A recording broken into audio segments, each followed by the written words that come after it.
Monsieur le Président de la Fédération de Russie, Monsieur le Président de la République arabe d'Égypte, coprésident du présent forum, Majesté, Messieurs les chefs d'État et de gouvernement, Monsieur le Président de la Commission de l'Union africaine, Mesdames et Messieurs les représentants des organisations régionales africaines, Mesdames et Messieurs, je voudrais tout d'abord vous exprimer, Monsieur le Président de la Fédération de Russie, et à travers vous, au gouvernement et au peuple russe, notre sincère gratitude pour l'accueil chaleureux qui nous a été réservé depuis notre arrivée sur le sol ami de la Russie.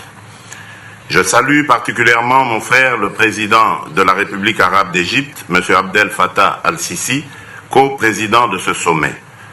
Le choix porté sur la charmante ville de Sotchi pour abriter le présent forum économique Russie-Afrique me semble particulièrement judicieux pour réfléchir sur les orientations nouvelles et fortes dans les relations économiques entre la Russie et l'Afrique.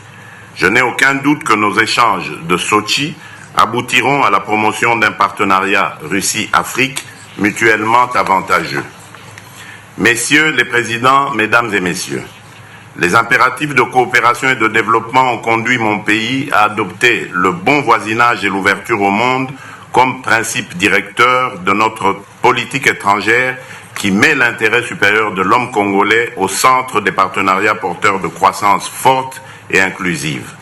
Longtemps victime de conflits et de reculs socio-économiques, mon pays, la République démocratique du Congo, mesure l'importance du dialogue des civilisations et du respect des souverainetés nationales. Les efforts des pays africains pour le développement et le mieux-être social sont sérieusement handicapés par manque de vision politique commune et concertée. Dans l'esprit d'un partenariat bénéfique pour la Russie et l'Afrique, le présent forum de Sotchi devra répondre aux attentes des parties prenantes.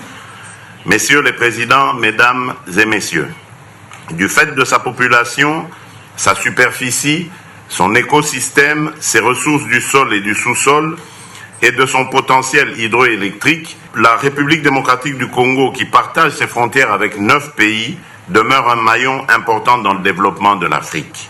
Selon la Banque africaine de développement, l'Afrique a besoin d'importants investissements situés entre 130 et 170 milliards de dollars par an, avec un gap de 68 à 108 milliards de dollars. La forte dépendance au secteur minier n'a pas été propice à l'émergence des économies africaines. Dans le cas spécifique de mon pays, entre 2010 et 2014, les entreprises minières et pétrolières ont mobilisé des revenus de l'ordre de 48 milliards et demi de dollars, alors que le pays n'en a tiré que 6 milliards 9 de revenus. Les multinationales investissent continuellement en République démocratique du Congo, comme dans les autres pays africains à haut potentiel minier. Il est cependant surprenant de constater qu'elles sont peu sensibles aux sirènes entretenues par les médias dominants à l'échelle mondiale qui dépeignent le continent comme le réservoir de tous les malheurs, la zone rouge de tous les investisseurs. Cet afro-pessimisme médiatique à géométrie variable constitue une injustice qui devrait cesser. Mesdames et Messieurs, le modèle de développement durable que j'ai choisi consacre le primat de l'agriculture sur les mines. Avec ses 120 millions d'hectares de terres arables, le lac Tanganyika, le plus poissonneux et le deuxième lac au monde par le volume et la profondeur après le lac Baïkal, mon pays peut atteindre l'autosuffisance alimentaire et nourrir 2 milliards de personnes en résorbant ainsi 2 fois le déficit alimentaire mondial. Le chemin qui mène de la pauvreté au bien-être a été balisé par les agendas 2030 des Nations Unies et 2063 de l'Union africaine, auxquels s'ajoute le lancement de la zone de libre-échange continentale africaine, pour lesquels l'Afrique sollicite l'accompagnement de la communauté internationale en général et de la Russie en particulier. Dans ce contexte, l'Afrique entend demeurer en dehors des rivalités des grandes puissances. Partisan d'un nouvel ordre politique, d'un nouvel ordre mondial plus équilibré et plus inclusif, je m'associe à la volonté exprimée pour demander que la Russie réintègre le G7.